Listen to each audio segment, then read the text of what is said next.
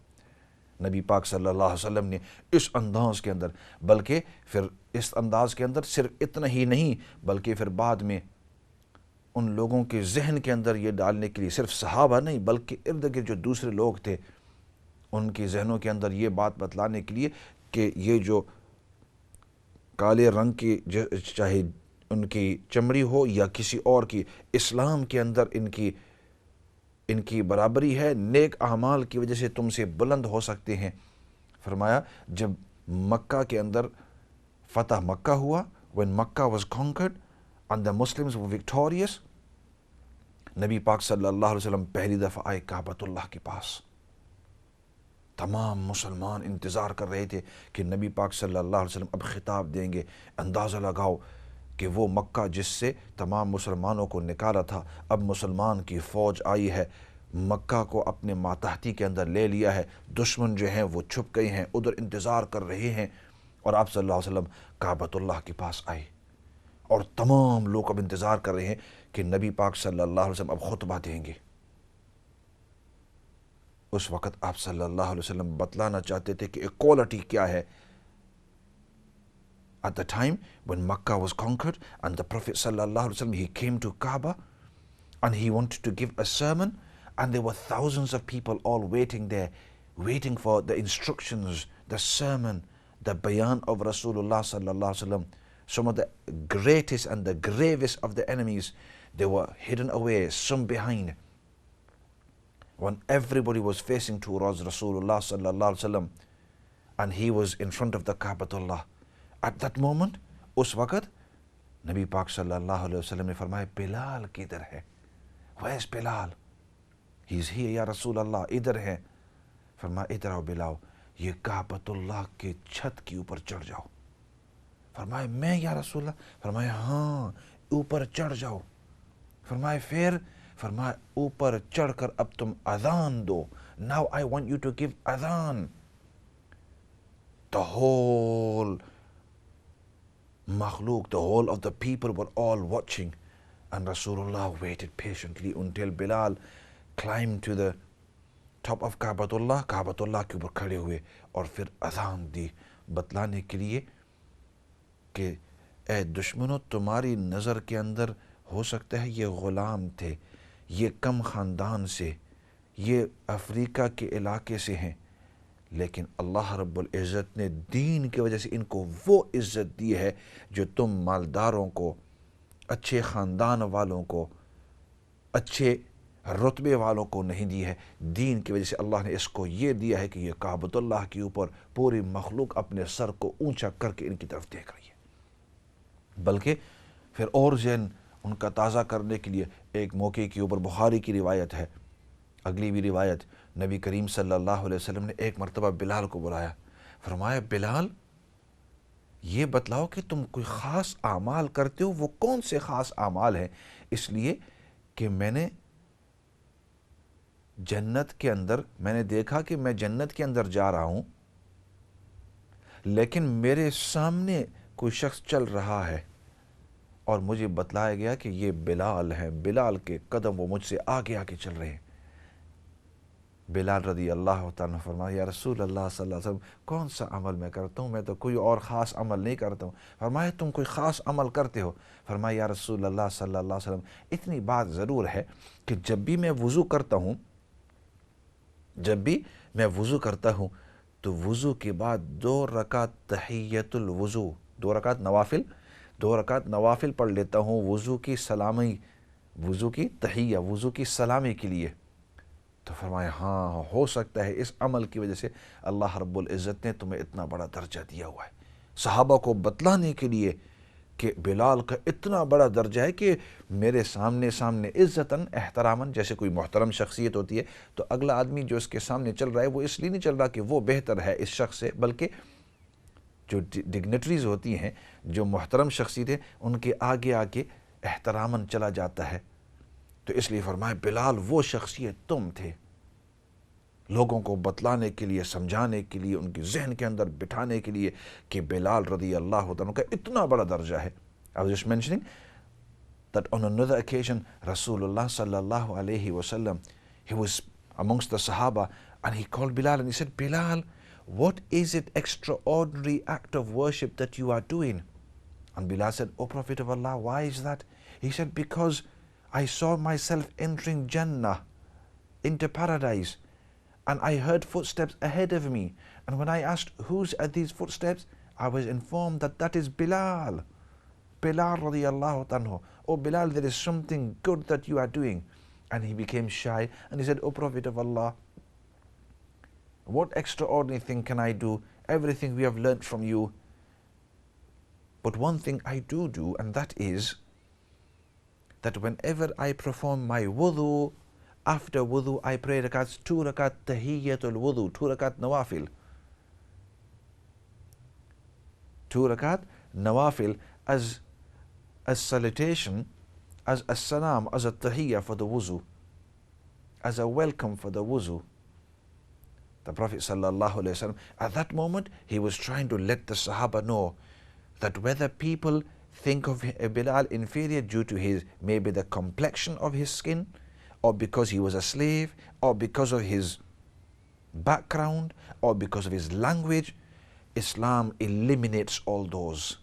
And Islam has given him this great status because of his good deeds. So right from the beginning, Islam was against discrimination.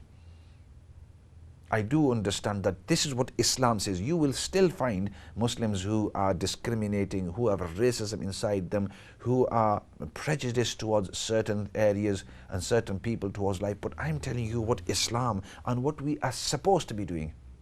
یہ ہماری دین کی حقیقت ہے, یہ ہماری دین کی اصلیت ہے. مسلمانوں کے اندر اب بھی ہوں گے ایسے کچھ لوگ کہ جن کے اندر ابھی بھی ریسزم, تعصبیت وغیرہ چیزیں ہیں, ہونی نہیں چاہیے, لیکن وہ مسلمان ہیں. ہمیں دیکھنا ہے کہ ہمارے دین نے ہمیں کیا سکھایا ہے, ہمارے نبی پاک صلی اللہ علیہ وسلم نے ہماری کس انداز کے اندر تربیت کی ہے. اور میں یہ آپ کے سامنے لانا چاہتا تھا کہ 1400 سال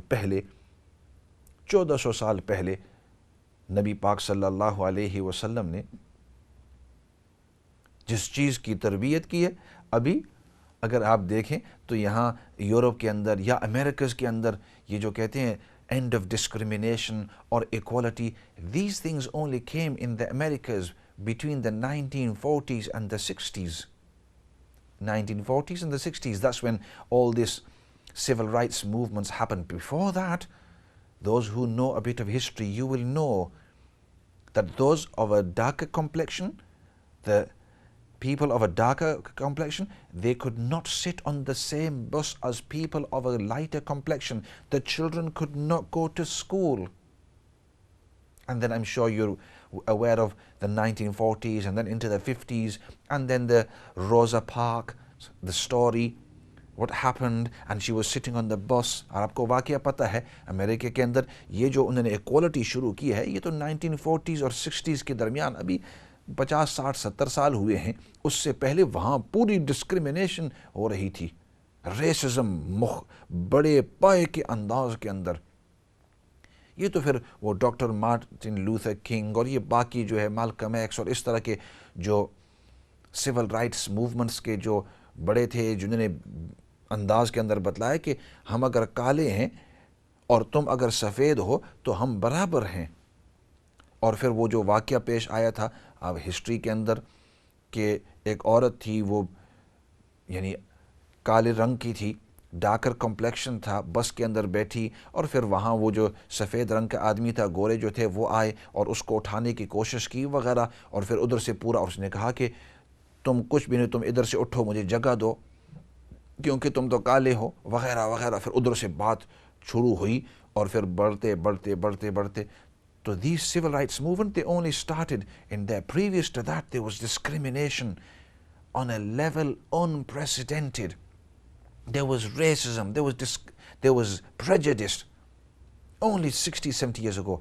Yet Islam is the only way of life, and Rasulullah sallallahu alaihi wasallam was the first leader of this caliber who said, I want to get rid of discrimination, racism and prejudice, all these nasty things that you can think of, and we are all equal in the eyes of Allah. And that's why the Prophet sallallahu alaihi wasallam, isi wajah se Nabi, and that happened 1440 years ago, over 14 and a half centuries ago. That's why we say Islam کے اصول جو ہیں لوگ اس کو سمجھ ہی نہیں سکتے کہ کتنی خوبصورتی ہے اس کے اندر. خیر, کافی دیر سے میں بات کر رہا تھا اور بہت سارے لوگ جو ہیں انہوں نے کب سے کالوں کے اوپر انتظار کر رہے ہیں. آپ لوگوں کا بھی حق ہے, تو انشاءاللہ مختصر انداز کے اندر آپ کی کالز بھی لے لیں گے. I am sorry to have taken so much time. کال کی طرف جاتے ہیں جی. السلام علیکم ورحمۃ اللہ وبرکاتہ. وعلیکم السلام ورحمۃ اللہ وبرکاتہ. مفتی صاحب, دو چھوٹے چھوٹے سوال ہیں. ایک یہ ہے کہ اس وقت قرآن عزیز کسی ٹی وی چینل پر سنتے ہیں اور سجدہ کی صورت وہ تلاوت کرتے ہیں, تو وہ سجدہ ہم پر واجب ہے یا نہیں؟ ٹھیک ہے. نمبر دو, اگر کسی نے کسی کے کچھ پیسے دینے تھے, تو جس کو دینے تھے وہ فوت ہو گیا, تو وہ پیسے کو کس طرح کس کو دیں؟ ٹھیک ہے. جب وہ اس کے فیملی کا اس کو پتہ نہیں ہے. ٹھیک ہے انشاءاللہ. جزاک اللہ. ٹھیک انشاءاللہ, بہتر انشاءاللہ. اگلی کال کی طرف جاتے ہیں جی. السلام علیکم ورحمۃ اللہ وبرکاتہ. چلو ایسے کرتے ہیں، مختصر یہ سوال کا جواب دے دیتے ہیں اور پھر انشاءاللہ دعا کی طرف جاتے ہیں۔ قرآن اگر آپ آن دا ایئر سنتے ہیں، اگر وہ لائیو ہے تب تو سجدے کی آیت سن کر آپ کے اوپر سجدہ ضروری ہو جاتا ہے، لیکن اگر وہاں لکھا ہو کہ ریپیٹ ہے یا ریکارڈڈ ہے، کیونکہ عام چینلوں کے اوپر وہ لکھ دیتے ہیں کہ یہ لائیو ہے یا یہ ریپیٹ ہے، اگر وہ لائیو ہے تب تو سجدہ آپ کے لیے ضروری ہو جاتا ہے، اور اگر لائیو نہیں ہے، ریپیٹ ہے یا ریکارڈڈ ہے، تب آپ کے ذمہ سجدہ ضروری نہیں ہوتا۔ ایک تو یہ بات ہو گئی۔ اور مختصر انداز میں، اگر فوت شدہ اور اس کو پیسے دینے تھے، اگر اس کی فیملی پتہ ہے تو اس کے فیملی ممبرز تک پہنچانا ضروری ہے، کیونکہ اس شخص کے جو پیسے، اس کا مال جو ہے اب وہ وراثت کے اندر تقسیم ہوگا۔ اور اگر اس کی فیملی یا اس کے متعلقین کے بارے میں پتہ ہی نہیں ہے کہ وہ کون ہیں، کدھر ہیں، ان تک پہنچ ہی نہیں سکتے ہیں، تو پھر یہ ہے کہ آدمی ان کی طرف سے صدقہ کر لے تاکہ وہ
جتنے بھی پریشان حال ہیں سب کی پریشانیوں کو دور فرما، جتنے بھی مرحومین ہیں یا اللہ تمام مرحومین کی بخشش اور مغفرت فرما۔ ہماری جب موت کا وقت آوے تو یا اللہ تو ہمیں خاتمہ بالایمان نصیب فرما۔ یا اللہ نبی پاک صلی اللہ علیہ وسلم نے جتنی بھی خیر کی دعائیں مانگی ہیں، ان تمام دعاؤں کے اندر تو ہم سب کو حصہ نصیب فرما، اور نبی پاک صلی اللہ علیہ وسلم نے جن چیزوں سے حفاظت اور پناہ مانگی ہے، یا اللہ ان تمام چیزوں سے تو ہم سب کو پناہ اور حفاظت نصیب فرما۔